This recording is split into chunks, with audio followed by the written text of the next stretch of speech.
Coup de zapette. On va attaquer avec un peu de contexte. Peut-être, Thomas, si tu peux nous en dire quelques mots, peut-être pour bien refixer de quoi on parle. Alors, quelques mots sur l'intelligence artificielle qui n'est pas forcément un nouveau sujet. Comme vous le voyez, déjà dans les années 50, on a commencé à utiliser l'intelligence artificielle. La vraie révolution, elle est venue progressivement de la quantité de données qu'on a pu traiter, de la vélocité avec laquelle on a pu traiter ces données et du fait qu'aujourd'hui, on arrive en langage naturel à traduire du texte et à interpréter les informations.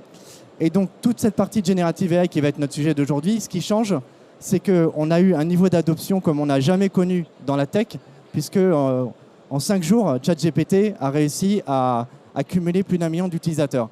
Donc c'est un phénomène qui est très intéressant parce qu'enfin, on a quelque chose qui est accessible à un grand nombre d'utilisateurs, pas uniquement des professionnels, et qui va permettre de générer tout un tas de scénarios d'usage. On va en citer quelques-uns aujourd'hui, sur la génération de contenu, sur le fait de pouvoir écrire du code, sur le fait de pouvoir générer des images, de générer des synthèses, de redonner du contexte, de faire de la recherche avancée, et finalement d'amener énormément de contexte à des utilisateurs qui parfois sont paumés dans la masse d'informations. Donc c'est ça là, vraiment ce qui est marquant, et ce qu'il faut retenir, et qu'il va falloir prendre en considération dans ses réflexions en tant que dirigeant de PME.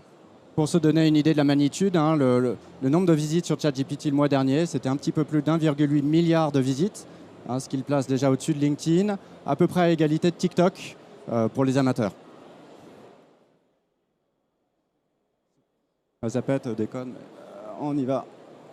Alors, quelques exemples concrets. Donc, Microsoft a investi il y a quelques années dans OpenAI, qui est la société qui a créé ChatGPT. Et ce qui nous a permis, en fait, d'utiliser ces modèles pour infuser l'ensemble de nos produits. Donc, on a fait des annonces récemment sur le fait d'avoir, par exemple, ce qu'on appelle Copilot. Copilot, c'est une sorte d'assistant personnel, de coach, qui va aider les utilisateurs dans l'ensemble des outils Microsoft. Donc, par exemple, créer un tableur Excel avec des fonctions avancées, générer une présentation commerciale uniquement en disant voilà les images, voilà la fiche technique du produit, génère-moi une présentation. Et donc, ça va, voilà, en 2 minutes, générer une présentation, générer automatiquement des emails de réponse à des clients, donc dans des contextes de support, dans des contextes de campagne marketing, dans également la recherche, donc sur la partie Bing. Donc ça, c'est quelque chose qui est plus orienté utilisateur final, pas forcément dans l'entreprise. Et surtout, sur des populations de développeurs, puisque nous, on utilise l'IA générative depuis 2022 au moins, sur l'ensemble de nos développements applicatifs chez Microsoft. Donc c'est une révolution au niveau de l'engineering et de la productivité, et donc notre capacité à sortir de l'innovation plus vite sur le marché. Il y a une démo hein, de l'autre côté du stand, pour ceux qui sont intéressés, juste après ce talk. On parle de GitHub Copilot. Vous allez juste faire un tour côté Insight Center, de l'autre côté, vous le verrez, en action. Alors Laurent, je me tourne vers toi, peut-être. Désolé, Laurent, je galère avec ce truc. Je ne sais pas pourquoi. Ouais, alors on va reparler des cas d'usage juste après, mais avant ça, on voulait vous donner... 1793. Alors un premier chiffre, ça c'est quoi? C'est le nombre de personnes qu'on a interrogées dans une enquête récente sur la perception de l'IA générative. Donc je vous propose de regarder. Alors, il faut le regarder en logique floue parce qu'il y a beaucoup de points. Mais ce qui est intéressant, c'est qu'on a des pays optimistes, et notamment les BRICS, Brésil, Inde, Chine, Afrique du Sud, sont des pays très optimistes par rapport à l'intelligence artificielle. C'est ce qui ressort en fait de cette enquête qui a été faite sur 17 pays avec un équilibre 50% hommes-femmes, une moyenne d'âge de 44 ans. Donc c'est quand même un échantillon assez conséquent. Et puis, de manière assez surprenante, les pays, j'allais dire, pas seulement la vieille Europe, mais aussi le Commonwealth, avec... presque même des sentiments négatifs dans certains cas qui sortent en tête par rapport à tous les autres pays. Voilà. Donc intéressant à avoir en tête. Un autre éclairage aussi sur la perception des risques. De manière assez surprenante, quand on interroge le panel, les risques qui ressortent sont les risques liés aux caractéristiques techniques. On va y aller, je pense.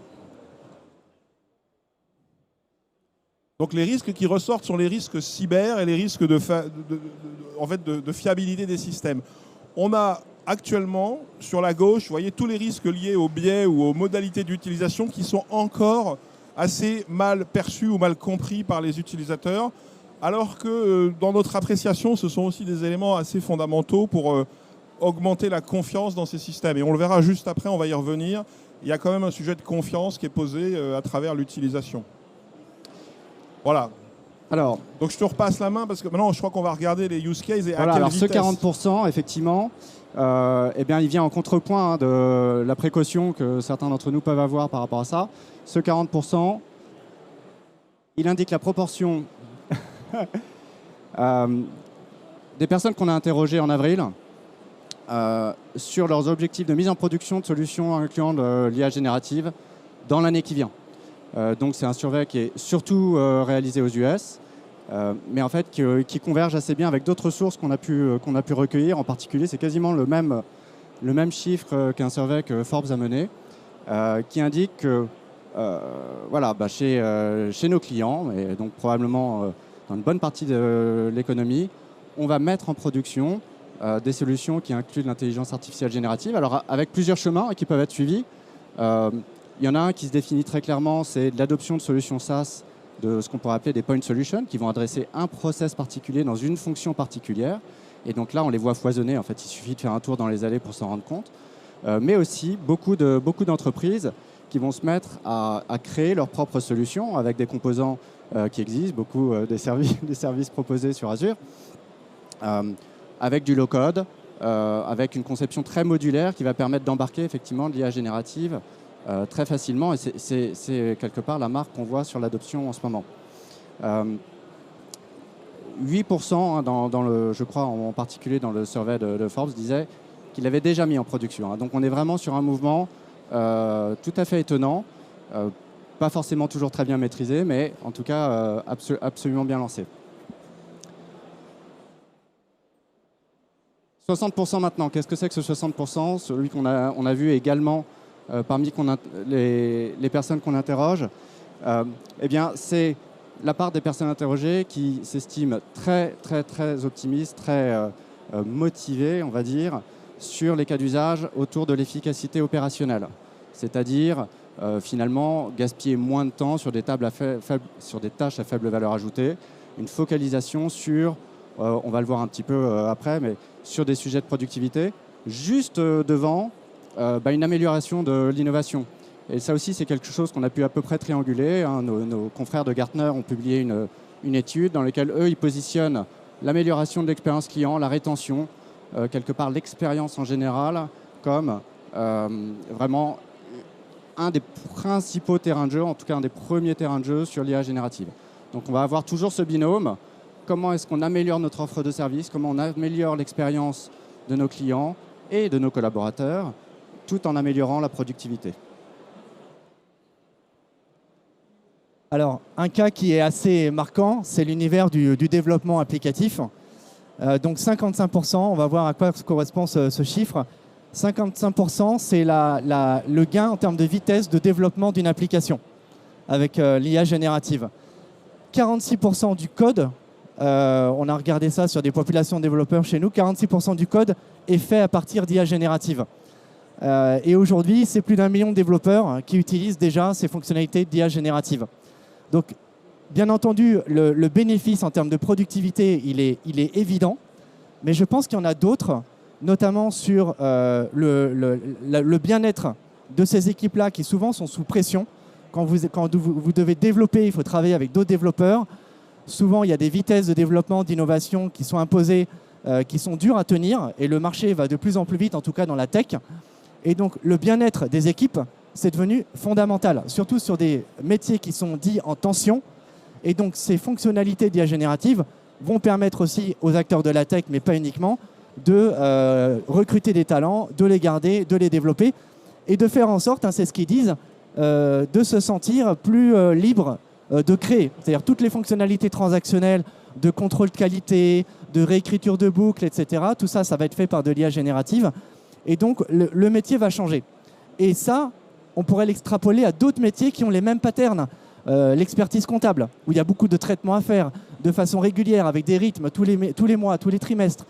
Donc ça, c'est très intéressant pour des PME aussi, qui vont pouvoir bénéficier de cette rapidité d'innovation, de cette efficacité chez leur expert comptable, ou en utilisant des logiciels applicatifs qui embarquent ce type de capacité.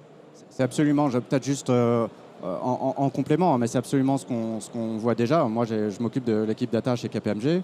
Ce qu'on voit, c'est l'utilisation de ces technos-là. Elles vont permettre un droit à l'hésitation, parfois un droit à l'erreur, un droit au test, peut-être plus élevé que celui qu'on a aujourd'hui, puisqu'effectivement, on doit mobiliser aujourd'hui des ressources sur des sprints de dev qui sont déjà assez clairs. C'est forcément le résultat de choix, en fait, de priorisation. Là, en accélérant quelques phases de développement qui peuvent être plus time-consuming, pas forcément à valeur ajoutée, mais dans le déroulé d'un code, effectivement, ça permet de tester plusieurs approches plus facilement. Donc, c'est un des exemples, mais qu'on voit déjà. Et je pense que ça vient appuyer ce que tu dis, hein, Thomas, sur OK, on va certes économiser un peu de temps, donc il y a un effet quantitatif, mais il y a un effet qualitatif. Déjà, je pense sur la nature du travail, mais aussi sur la qualité des outcomes. Hein, parce qu'effectivement, si on peut s'offrir le temps de tester 2-3 approches, on sera plus informé pour choisir la meilleure.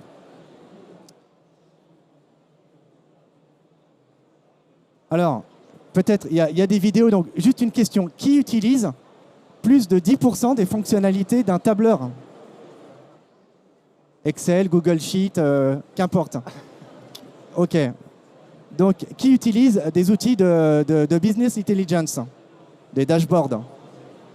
Voilà, donc il y en a un peu plus. Donc, un des enjeux qu'on a, et on va peut-être lancer les vidéos, c'est de faire en sorte que ces outils soient utilisés de façon très simple et qu'en langage naturel, vous puissiez questionner l'outil sur, par exemple, des données. Par exemple, si je change telle variable sur mes ventes, qu'est-ce qui va se passer sur mon forecast?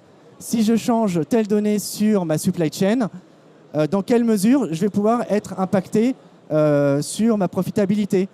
Génère-moi à la volée une vue sur mes ventes avec un breakdown par pays, par région, par équipe de vente, etc. Donc, les données, elles sont là. Ce qui manque aujourd'hui, c'est la visualisation de ces données. Et on n'est pas tous des experts en user experience à générer des visuels très beaux et très simples. Donc là, vous avez un agent conversationnel sur le côté et vous allez pouvoir le questionner. Et plus vous le questionnez, plus il va affiner le modèle et va vous faire des présentations à la volée. Donc là, on avait une première marche pour créer ces dashboards qui étaient plutôt compliqués, plutôt pour des personnes expertes. Demain, n'importe qui pourra faire ce type de dashboard. Donc il faudra mettre de la gouvernance, on va en parler.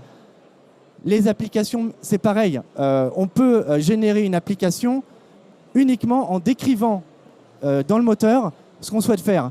Et derrière, ça génère le code, ça génère les workflows et ça va vous créer votre application mobile ou votre site web. Et on peut même, avec GPT-4 et certains modèles LLM comme Codex, générer des sites web uniquement en dessinant le site web sur une page. Je pense que vous avez vu ça sur Internet.